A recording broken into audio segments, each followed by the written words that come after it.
work market has been changing very much with globalization and technology development, and also people being able to work much longer and harder.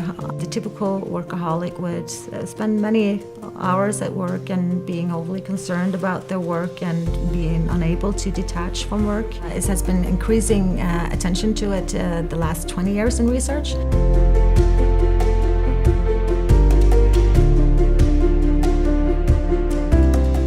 The term workaholism stems from Wayne Oates in 1971 when he wrote his book Confessions of a Workaholic, where he described his own workaholic tendencies to work. But since then it's been much more research done on it. What can I say? When I started doing this research in 2002, there was very little research. I think maybe about 2 or 3 studies, empirical studies at that time, on, for example, stress and workaholism, which we typically maybe thought of or associated to workaholism.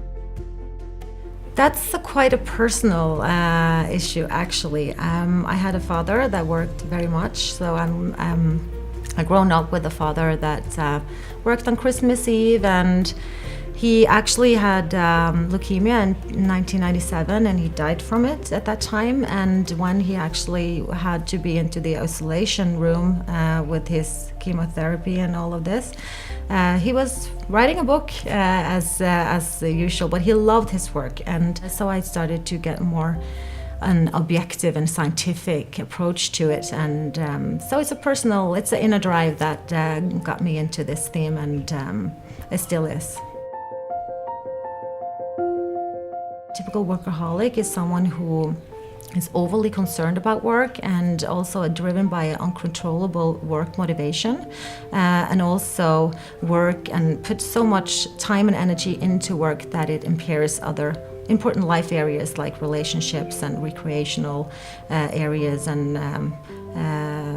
and also self-caring and health. But it's been kind of difficult to draw the lines, because sometimes people confuse also like working a little hard or being a work-engaged person and denote that as a workaholic, but that is not what we mean with a workaholic. If you look into some of the meta-analyses or studies, the estimates of prevalence, they range from 5% to 25%, but roughly we may say like around 10%. So what we find typically is personality traits that is often prevalent in workaholic. Maybe neuroticism is very often found, maybe one of the most consistent findings, that they hire on that, the tendency to being prone to stress or anxious, and in terms of the big 5 personality factors. But they found some studies that they hire on narcissism, for example, and also perfectionism. There are also suggestions about how the way you're brought up in your family, what kind of family dynamics that are involved. For example, overprotective parents.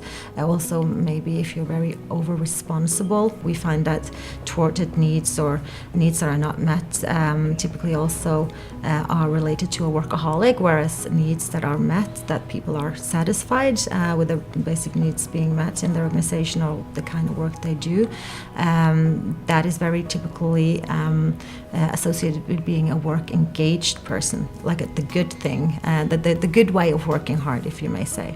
Most likely it's a combined picture. It's a larger puzzle, if you may say. It's not just one factor that creates a workaholic.